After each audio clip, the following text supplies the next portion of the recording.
No Half Steppin with Marcus J. Thank you so much for staying with us, Sid. You know you got the Sandman playing. That's what that is. Little Inner Sandman, little Metallica there. But I told you we're going to play some rock music all night. No Half Steppin with Marcus J. Ben, I see you got little man hanging out with us. Tell little man we said peace from the Ain't No Half Steppin with Marcus J crew. Lil Vinny is listening to us in Jersey. Everybody crew. SY, say what's up to Lil Vinny. What's up, Little Vinny? Well, you got Lil Vinny calling banks. Lil Vinny is listening to us. Vinny, what's going on, bro? Yes, that's my little homeboy up there in Jersey. Ben and Vinny are listening to us. We appreciate it. Ain't No Half Steppin with Marcus J. Carlton Banks, you want to tell us about your sponsor, man? Yes, our sponsor is tonight from CL Power Photography for any wedding, any birthday, any sporting event. Anything you need a photographer for, he's ready and willing to help you. Give him a call at 804-241-7498 or email him at c.l.powell.photo@gmail.com. Again, that email is c.l.powell.photo@gmail.com. You can see some of his work on our fan page, and he's pretty good. Give him a call. Ain't No Half Steppin with Marcus J is sponsored also by the Doctor of Optometry, Dr. Euphemia Huggins Williams, ODPC. It's my eye doctor, y'all. She takes care of me, makes sure that my eyes are healthy and that my eyes, I don't have any astigmatisms, any kinds of cataracts or glaucoma, anything like that. And also very, very stylish group of glasses that you can purchase from her. She takes multiple different insurances, so check her out, especially those folks here in the Richmond, VA areas. At 7124 Forest Hill Avenue, Suite B as in boy, Richmond, Virginia, 23225, or call her up to make an appointment at 804-327-1640. Doctor of Optometry, Dr. Euphemia Huggins Williams. Also at this time, we always profile a missing and or exploited child. This week's child is Keyshawn Brown. Keyshawn Brown is an endangered runaway. He's been missing since August 1st, 2013. He's 15 years old and he's missing from Norfolk, Virginia. Black male, stands 5'6", 115. He was last seen August 1st, 2013, wearing a blue shirt, gray sweatpants, and white flip-flops. I don't know about y'all, but I ain't never heard nobody run away from home with flip-flops on. So keep your eyes open for Keyshawn Brown. Contact the National Center for Missing or Exploited Children. Contact the Black and Missing Inc. website. We need to, of course, help find our missing. Contact the Missing Kids website at 1-800-THE-LOST, 1-800-843-5678. Ain't No Half Steppin with Marcus J. All right. At this time, we'd like to move into the segment we like to call What the Hell? What the hell is going on with these people? And I got a lot here with not the amount of time that I normally have. So we're going to fly through a few of them. Everybody ready? Dana Pool Diva, you ready to fly through some of these? I'm ready. Carlton Banks, you ready to fly through some? I'm here. Newest co-host of Ain't No Half Steppin with Marcus J. S.Y. Butler, you ready to fly through? I'm ready. All right, let's do it. All right. This one pissed me off. What the hell's usually pissed me off, but this one really pissed me off. In Colorado Springs, you've got a family who has a child that has special needs. So when you have a child that has special needs, depending on the special need, you may need to make certain accommodations to account for the special needs. Well, in this particular case, the family needed to build a ramp on the outside of the house to accommodate for the wheelchairs or the crutches, the slower walking, whatever it is you need. They needed to build a ramp on the outside of the house. I'm getting this from KKTV.com. Which is channel 11, kktv.com, which I believe is out of Colorado Springs, Colorado. Okay, so they build this ramp. Well, apparently the neighbors didn't like it because it's an eyesore and it's bringing down the property value in the neighborhood. So guess what they did? Petition for them to take it out. They petitioned for them to take it down. And when that didn't work, guess what they did? They sued their family to get rid of the ramp. Now, I'm looking at there's a few quotes here, and I'll read a little bit of the argument. Vincent and Heidi Gose say their neighbors are threatening legal action if they don't remove the ramp. They need it for 16-year-old daughter, Kirsten, who has cerebral palsy. The couple next door is worried the ramp will hurt the value of their home. Quote, "We're trying the best to assist our daughter with daily needs as she goes through spastic modes. She could just tumble down the stairs and she could get massively hurt." The Fair Housing Act says that someone with disabilities has the right to have something like this ramp. The family has the right to use and enjoy their house, and the law prohibits anyone from interfering with that right. Now, that lawyer from the Denver-based Civil Rights Education and Enforcement Center is getting in touch with some of the neighbors. Quote, "We're sending a letter today to the neighbors, and again, the tone of the letter is very explanatory, just hoping that if they understand the law, that this problem can be resolved." I don't really think we need to get into any more than that. That's why I want you on this one first, mostly because you gave me the most physical reaction as I was reading the story. I just think they should just move. They just need to move. Who? The complainers. Okay. You need to do what you need to do for your child. I mean, that's common sense. If it was one of them, I'm sure they would do whatever they needed to do to accommodate their family needs. I don't see anything wrong with what they're doing. Colin Banks, what's your thoughts, man? There are two things that I'd like to know. One, are they in a homeowners association? And secondly, because, again, I live in a homeowners association, and not to make light of the family situation, did they get permission to build said ramp? Because without the proper paperwork, then, their legal matters get cloudy. The American Disabilities Act is there for are there for particular reasons that may not sanction the ramp being built onto the house.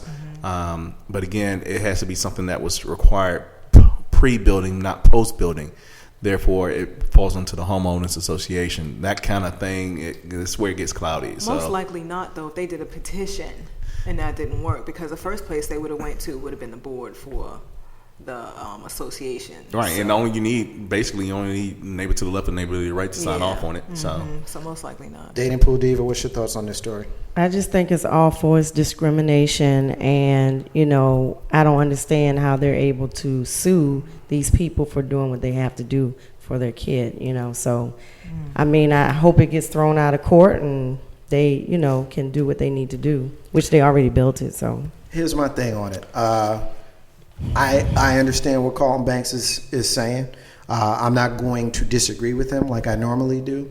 But what I will say that we live in a jacked up world, y'all. Yeah. I could care less about the homeowners association. I will almost, and I know I got little Vinny listening, so I almost hit the tip jar, man. I'm sorry, I had to watch my language there, but I don't care about the homeowners association. I don't care about your property value. I got a child that's 16 years old who needs these accommodations, and this is my house. Yeah. And so are we so mean and hateful in this world that we are more concerned with our property value on our house than our neighbor being able to provide a safe living environment for their child? Like, the legalities, that Carlton spoke of are absolutely valid. I understand them, and I can't debate those. Because if it's in the bylaws that says you can't do it or you need to get permission, then I would hope that they went through those proper channels to do that.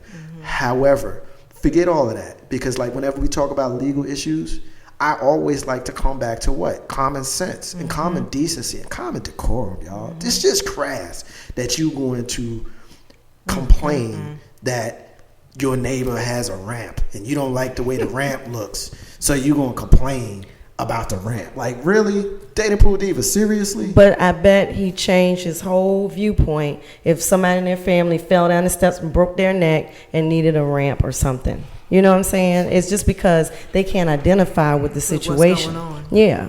But it happened to them. I bet you he would build a ramp. Yeah, probably. It's one of those things where, does it have to be me? You know what I mean? Does it have to be my situation for me to be able to apply just a little bit of empathy and common decency to a situation? And, the unfortunate reality is that's just the world. That's just the world that we're living in now. Ain't no ass Steppin, Marcus J. All right, we'll move on. Next thing I want to get into is a story that literally came out right after we went off of the air last week. And I really wish that we had an opportunity to talk about it, so we're going to talk about it now. There's been some updates to it, so I'm going to give it to you as I know it off at the top of my head, and then some of the updates I'll kind of phase in from allchristiannews.com. But there was a judge in Tennessee that had a child support case in front of them and also issues with the last name of the child. Apparently, the father and the mother were fighting over the child support and the name and all of that kind of stuff. The judge happened to notice that the child's first name was Messiah. And the judge didn't like the fact that the child's first name was Messiah because only people who earn the title of Messiah get to be called Messiah. And he cited Jesus Christ as someone who fit the bill. So the judge promptly changed the name of the child from Messiah to Martin. From Messiah to Martin. And of course, outraged, the family, complained, but, with all due respect, there's certain people in certain socioeconomical backgrounds who may not have the educational wherewithal to know what certain rights are. And so apparently this legality took form and the child's name was changed from Messiah to Martin. Well, that was the story as I knew it last week. Now, this week, the American Civil Liberties Union has gotten involved, obviously outraged that the judge had the audacity to force a mother to change the name of her own child. And so now, it becomes a court battle. So I'm going to get the dating pool diva on this one first. I'm not going to say anymore. What's your comment on this one? I mean, that's just crazy as hell. I mean, how can you change somebody's name by law? I just don't understand that. And for him to have the audacity to rename the child Martin is even worse. Like, you can't even pick the new name that you have to choose for the child. So I just think that's crazy. Colin Banks. Where is the judge separating church and state? How is he going to sit there and define somebody as having a title who's earned it if he's supposed to be preaching by the word? Not so much preaching. I don't want to use that term. But he's supposed to abide by a court or a set of documents versus somebody's faith and their belief. He's supposed to separate the two, even though you say, do you swear to tell the truth, whole truth, and nothing but the truth, so help you God. He's supposed to separate all of that. That's not his place. That's not his position. I wonder if there's a little bit more to it, so to speak. The reality is there isn't. There isn't any more to it. Then, yeah, he's way out of left field with his request. That's why. What's your thoughts? Does it state the race? I don't. Well, I guess we could probably find that out, but it doesn't. Not specifically. It may have in one of the other articles, but in this particular one that I'm looking at, it does not specifically say. But the mother's name is Jaleesa. So yeah, that's just definite. What the hell? The mother's name is Jaleesa. So I'll be honest with you. We can play the game all we want. I'm pretty sure it was a black family, which is why he did it. But I don't know that for a fact, so I don't want to go there. But hey, I get clients all the time that tell me I sound like a white guy on the phone, and then I show up and they look at me like, "What the hell?" So personally, I don't. Yeah, think, I don't. If we're going to play the stereotype game, I don't think I sound like a white dude. I just don't. But I guess because I ain't splitting verbs and I speak with an articulation, I guess that automatically assumes that I'm not a black dude. But that's me off the soapbox for a minute. But getting back to that, the mother's name is Jaleesa, and they changed the name to Martin Deshawn. Pretty sure it's a black family. Yeah, I'm positive, and that's just my feeling. I believe that's what's behind it. I believe he did it for that reason. Well, and he just doesn't have the right to. He does not have the right to. Here's my thing. Kind of piggybacking off of what Carlton Banks just said. You're a judge here to preside over legalities. You're not here to offer me your religious doctrine and what you think is an appropriate name for my child. Whether you change the name from Messiah to Martin, whether you change the name from Martin to Malcolm to Medgar, it doesn't freaking matter what my child's first name, because we came in here to fight over the last name. We ain't come here to talk about that. That's the one thing. But the second thing is you interject your own, religious beliefs into the situation, and that's specifically defined by the statement that says that Messiah is a title and it has to be earned, and this child has not earned it. The judge also goes on to say, and I'm paraphrasing, that you hang the child with unrealistic expectations for their life course by giving them a name such as that. This is what he said, or I think it was a female judge, actually. I could be wrong. I'll look up the judge's name. But from the bench, the judge said this. So Diva, as you hear more about this story, it looks like all you can really do is, I guess what they say, shake my damn head. Shake my damn head. I mean, I was just thinking too, it's like when we name our child something uplifting and powerful like that name, it's denied. But the stupid, ignorant, most dumbest names, Lamangelo I've heard of. Lemon Jello. I mean, stupid stuff like that. They don't debate those names. Mrs. J told me one time about, because she's an educator, and she told me about a child that she had, and the child's name was LaDasha. LaDasha, right? Now this is how I know that this is a true story, because I went home that day to tell Mrs. J that Miss Tony, who joins us on the second Monday, she and I are old friends. We used to work together. And in the course of us doing our business, she came across a person by the name of LaDasha. Same person. Obviously, there weren't two knucklehead mamas out there that named their kid LaDasha. But here's the thing. LaDasha is spelled L-A. No, it's not. Yes, it is. L-A. Now, the dash is actually a hyphen, So Smarty Mommy wasn't smart enough to call her child La Hyphena. She called her LaDasha. And if LaDasha made it past the judge, which she has every right to name her child LaDasha, yes. You can name your kid Blue Ivy. You can name your kid Apple. You can name your kid Pilot Inspector. You can name your kid Messiah. You can name your kid whatever you want. You cannot change the name of my kid. It's my problem and my kid's problem if they got to go through their life with a jacked up name hung on them. It ain't got nothing to do with you, Your Honor. I had a girlfriend, middle name was E. E, simple, the letter E. Just a lot of E. E. It is. Was her first name Sheila? No. It was probably short for something, but No. She was supposed to be named, she was supposed to be a boy, but it turned out to be a girl, and they just made an E. I'm guessing the judge didn't think the child was going to amount to anything, huh? I'm missing an ear. it must be. Oh, I thought you had that as a fashion statement. I would have told you earlier. I apologize. We getting a couple of hits on the MixLR page. Simone is saying Simone works in the court system. You'd be surprised what judges are doing from the bench. A name change is nothing compared to what is really going on out there. And she continues by saying she has a problem with naming their children after alcohol, like Alizé or Hennessy.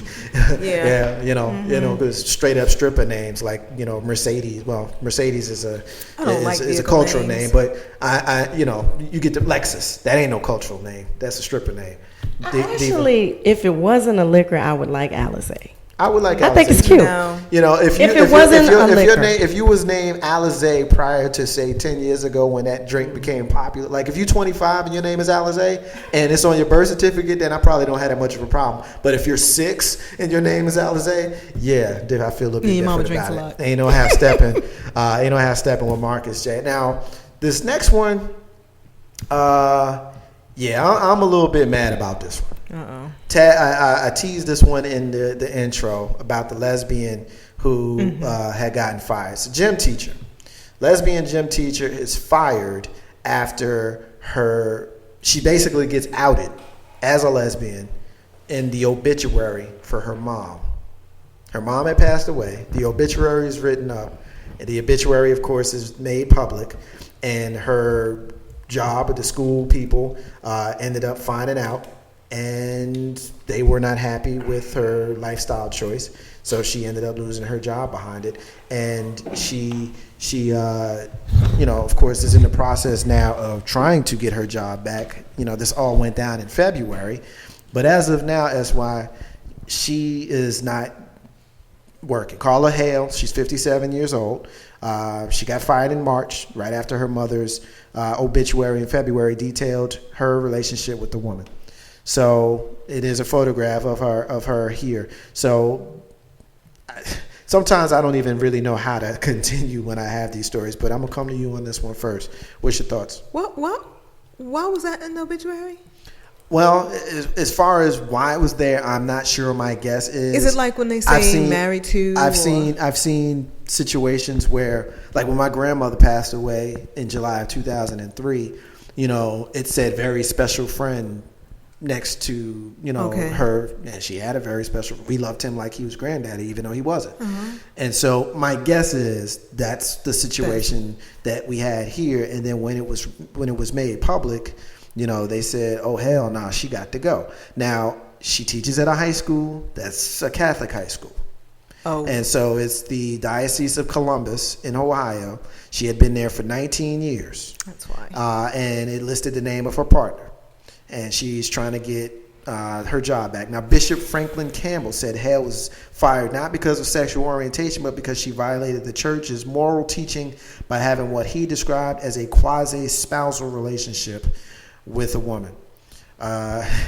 It says tens of thousands of the alumni and others went public with their support for her, holding rallies, protests, hopes of swaying the church to reinstate her. But as of now, she is still without her job. I'm getting this from NBCnews.com, and this is out of Columbus, Ohio. So that's why you're up first. What's your thoughts? I don't think she's going to get it back. Sadly, I don't think that she's going to get it back because she went against their beliefs. Her lifestyle is against their beliefs. And if that was something they would have known, she most likely wouldn't have even gotten hired. What do you think, Diva? I agree. That's why I think that because it's a church situation, not a regular job situation, she probably won't get her job back. I mean, whether it's right or wrong, I can't judge that, but she probably won't. I agree. I agree with everything you guys said, and I don't think it needs any further comments from me. Let's move on. I got a couple more before we get into the Diva Diaries, and I'm definitely excited about that. That's our relationship segment that we do every single third Monday here at Have Steppin with Marcus J. And that's why we got the Dating Proof Diva in the building. So we definitely want to make sure you guys will stay tuned for that. Last week, Russell Simmons put out a video. In the video, it depicted a Harriet Tubman. We all know who Harriet Tubman is. Harriet Tubman in a sex video, in a sex tape with her white master. And the point of it being a sex video was she was having sex for her freedom in this video. And it was put on his YouTube page, and it was put out as a joke, or to launch his YouTube page, which I believe is set to have parody videos and social commentary and things of that sort. He has since apologized because of the obvious backlash that he has gotten from those folks who have seen it. And so, Diva, I'm going to come to you on this one first. First of all, let me just ask you this. I normally don't ask folks this when we do What the Hells, but I'll ask you this. Have you heard this story before right now? Yes, Okay. I actually watched the video. It's only like a minute or something like that. And I watched the commentary or the interview with Russell Simmons. I mean, it's just awful. It's a lot of people on YouTube did their own response videos, and their whole thing was it's buffoonery. It makes light of what Harriet Tubman meant and what she did, to free slaves. I mean, his whole thing was, I did it to make a statement that the slave could turn the tables on the slave master and be in control by, pulling him in as a sexual toy or whatever. I just think that's the stupidest explanation I've ever heard, but I haven't seen the video. I made a choice not to watch it when I heard the story. I think that Russell Simmons has effectively torpedoed any credibility he ever had or ever will have in the black community. There's certain names in history that get to a certain level of lofty levels that you don't touch. I think in recent years there have been some names that have come down a little bit. For example, like Martin Luther King. When people found out that he smoked cigarettes and had women on the side, there's some people who didn't view him quite as loftily. But then again, somebody like Medgar Evers, you can't ever find anybody that say a cross word about him. If you do the knowledge, you know that was a great dude. Mm-hmm. Harriet Tubman is up there. You know what I'm saying? Like, don't nobody. I mean, this is somebody who said, I freed 100 slaves, but I'd have freed 1,000 if they only knew they were slaves. Now, that's not a direct quote, but it's a paraphrase of something that she said. And so for you to think that you can go there in a joking way and with something, first of all, it's crass as a sex tape. That's crass. That's crass in itself. But then you say that it's a sex tape for her to try to gain her freedom? Really, Russell? You lost me forever there, bro. That's why. That I don't like. That's very, very distasteful. And I would think that he should have thought about that, know a whole lot better than that to get that out, and then wait for backlash to apologize. I would think he had more common sense than that. I agree. I really would. And I Steppin, Marcus J. We getting a couple of hits on the Mix LR page, getting comments in from the previous stories. A real guy, Will, says he's going back to the judge changing names, and he says unusual, really, in question marks. Hispanics name their kids Jesus for years. We pronounce it Jesus, which is true. Just like the Muslims name their children Muhammad, and I've seen Buddha. I don't know if Buddha is a name that the Buddhists would name their children, but I certainly remember knowing a couple of people named Buddha in my lifetime. So absolutely real guy, Will. I agree with you there. Simone is going back to the teacher that was let go for being a lesbian, which apparently is not the reason that the school gave, but we can kind of deduce that that's the real reason. But she's asking, why wasn't the teacher reassigned to another school just like the kid touching priests? That's an interesting way to look at it, and I certainly I think that's a valid question. You got priests touching kids, and they just end up in different school districts. You got a teacher that's a lesbian, and she gets fired. Very good question. Diva?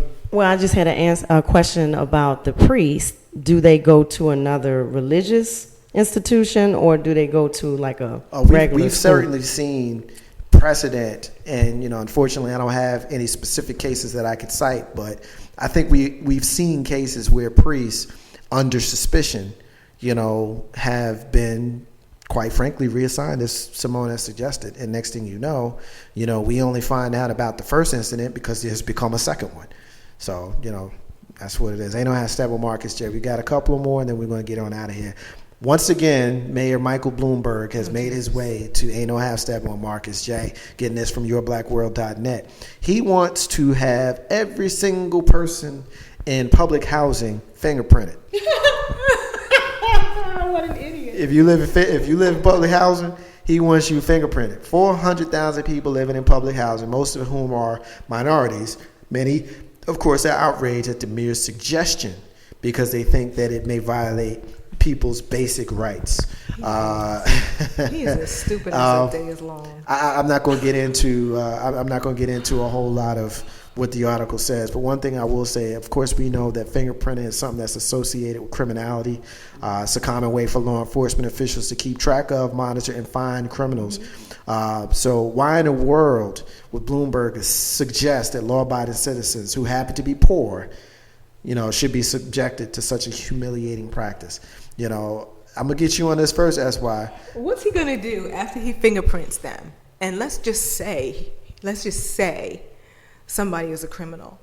Are they now going to be kicked out of housing? What the heck? I think that this, to be completely honest with you, first of all, I think he's out of his damn mind. Let me just say that. I think he's out of his damn mind. But it is consistent. It is consistent because it's the same guy who is the champion of stop and frisk. Mm-hmm. So if you follow the logic, if I roll up on you in certain neighborhoods and I stop and frisk you, on the 1% chance you might have a piece on you, why wouldn't I want to fingerprint everybody that lives in the projects, on the chance that you're going to get a whole bunch of people that is dirty? My guess is, and this may not be politically correct, but my guess is if this thing passed, you're going to get a whole lot more people that's fingerprinted that going to end up in trouble than you get when you stop and frisk. You just, Diva, what do you think on that? I mean, yeah, he would get more people that way. But how about the innocent people that just live there and they're being violated, by having to be fingerprinted? Yeah. I think he's just saying everybody in the projects, everybody poor is a criminal. Is a criminal. No, I agree. Well, they're the minority. So that's why he's doing that.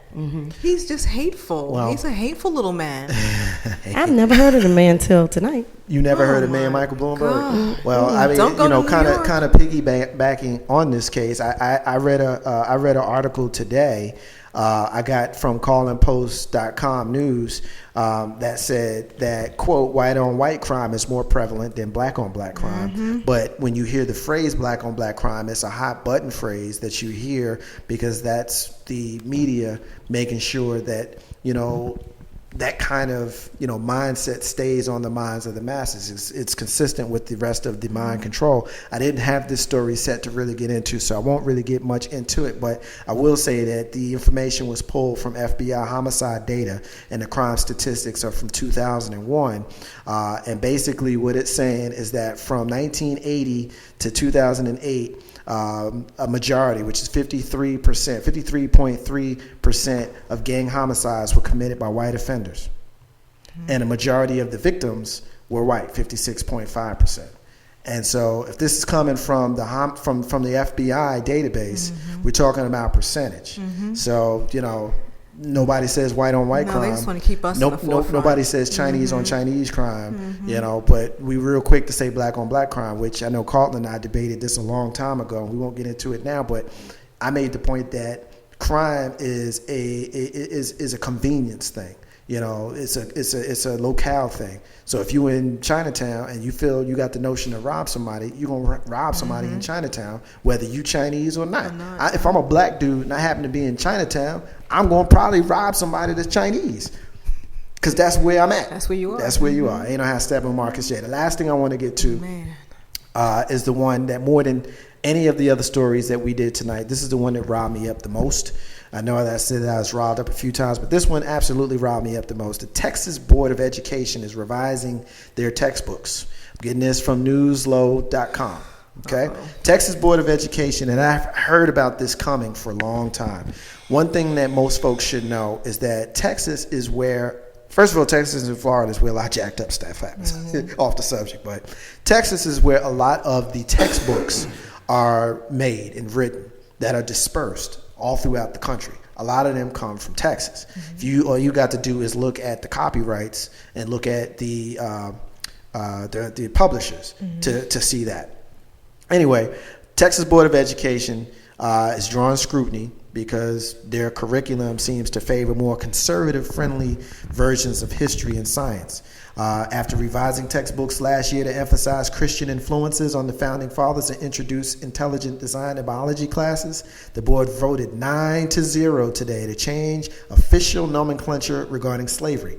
In Texas, students will now be taught that slaves were not kidnapped and exploited against their will, but were actually unpaid interns. Now, let me say that again. In Texas, students will not be taught that slaves were not kidnapped and exploited against their will, but they were actually unpaid interns. Unpaid interns. Intern to do what? Intern to do what? Well, that's the point. So let's talk about it. Let me just finish. Let me get this last piece out, and then I'll let you comment, Carlton. While African workers were not compensated monetarily by working outside picking cotton, they gained valuable career experiences and were provided with ample networking opportunities. End quote. That's what the new curriculum guideline acknowledges. Carlton Banks, you were saying? I want no intern to do what? Pick cotton? I mean, what's my internship? My internship is supposed to get me a job later, right? That's how I say internship. Give me job-related knowledge. What job-related knowledge I get from picking cotton? What I get? Well, let me continue on, because the more I read this article, the higher my outrage is, and I'm sure the outrage of the listening audience here. Charles Schuster is a 3-term board member in Dallas. That town always got some dumb stuff going on in it. But anyway, for the incredulous Schuster, the idea that the Founding Fathers were involved in a system of owning fellow humans simply was just too much to believe. Quote, either the Founding Fathers were divinely inspired statesmen or they endorsed slavery. That's glaring contradiction. So obviously slavery didn't exist. Sure, these plantation interns had it harder than today's modern college students, They didn't have coffee breaks. They couldn't goof around on Facebook. They were frequently beaten within an inch of sweet, merciful death, but they made lifelong connections and built some strong resumes in the process, not to mention the acclaimed music they were encouraged to write. SY, I want you now. Resume? I know. I want her now. I'm gonna come back to you. First, I'm stuck on networking. Okay, I'm stuck on networking because all we're doing is talking to ourselves. All we're doing is complaining about the freaking heat. All we're doing is complaining about the hurt and the pain. And we're networking with each other. Now I build a resume. Who the hell's gonna see the resume? What resume is this? Well, we weren't allowed to write because if we were reading or writing, we would get beat to within an inch of our desk, like Mr. Schuster suggested. Callbacks. That's why. Where you from? I just need that question. Where you from? Because your accent your up north accent just came out. Really, it did. But hold on. Here go my resume. Able to pick 5 bales of cotton per day. Able to take beatings from master per this time per week. I'm able to get this many strokes in. And I know how to do a lot with pork. That's my resume. Dating Pool Diva, what's your thoughts? It's obvious. Who was the guy again? Schuster, Mr. Schuster, Charles Schuster. The one that said the resume stuff too? Yes, Charlie Schuster. He's a 3-term board member. He's obviously trying to be sarcastic and racist all in the same vein. I mean, he's just trying to basically demean the fact that we were raped, beaten, degraded. You know what I'm saying? It just sounds comical and insensitive for him to say, that we were indentured servants or, whatever. It's the stupidest crap. We're getting ever. a couple of hits in social media, so we need to get into a couple of things. Brandy's listening to us, a friend of the show who joins us from time to time. What's up, girl? Brandy says she's got a couple, so bear with me on the topic of the gym teacher. It can't be that they didn't know Catholic or not. A girl student knows which teacher she shouldn't want in the locker room when she's changing. She knew some herself. She doesn't think she'll get her job back. On the story of the name, the judge change, Emmanuel is another name that we give our children. Good point. In regards to the Texas school books, isn't Texas trying to leave the union anyway? Why would we be so appalled at this subject? We're getting a hit, and that was on Facebook. On MixLR, a real guy, Will, is saying the definition of racism, a policy, system of government, etc., based on fostering such a doctrine, discrimination necessary to racism is the power to oppress. The opportunity to oppress by fingerprinting is present in Bloomberg's plan. So I definitely agree with all of that. Only thing that I'll say about the Texas thing, people, we got to go out and we got to exercise our right to vote. We just do. Voting may not directly affect the school book thing, but you got to keep in mind that when you have jurisdictions that have 20, 30, 40% of participation at the polls, you cannot be shocked by the things that you see happen. And keep in mind how voting is affecting the situation here. You had 9 people on the school board that all voted that they wanted to make this change. Well, those school board seats, I would guess, are voted seats. So someone had to put those people in position. So my guess is if you didn't vote for the person, the guy or gal that you wanted for, and you ended up getting somebody like Charlie Schuster in position, you can't blame nobody but yourself because you didn't go and you didn't exercise your right that was given on the backs of the ancestors that you have right now, on the ancestors that became the children of those said unpaid interns. So you also keep in mind that this is the same jurisdiction that wanted to take the N-word out of Mark Twain's work, Huckleberry Finn. Now, while I am a strong opponent of the N-word, I'm also somebody that is very, very firm on the fact that you should not change history. So if the history shows that Mark Twain used that word gratuitously, then it should remain the same.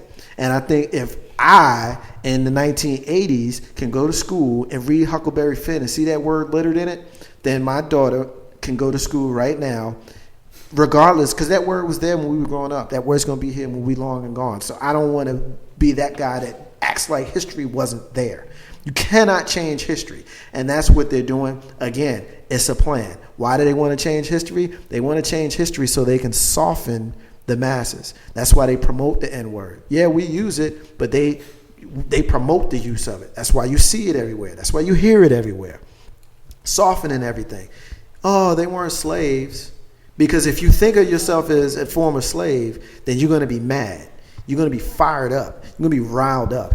And if you think of yourself as an unpaid intern, over the generations, if you continue to teach that to the children, eventually you are going to have a group of people that are going to be so soft with regards to what happened to their ancestors that you can push pretty much anything past. Malcolm X once said that one of the dumbest things you can do is send your children to your enemy to be taught. And I think that's a serious, real talk thing that unfortunately a lot of us haven't been able to reconcile. Ain't no how stepping with Marcus J. We're going to take another break. When we come back, we got the Dating Pool Diva stepping to the mic with the Diva Diaries. Marcus J. Ain't no how stepping. Be back in a minute.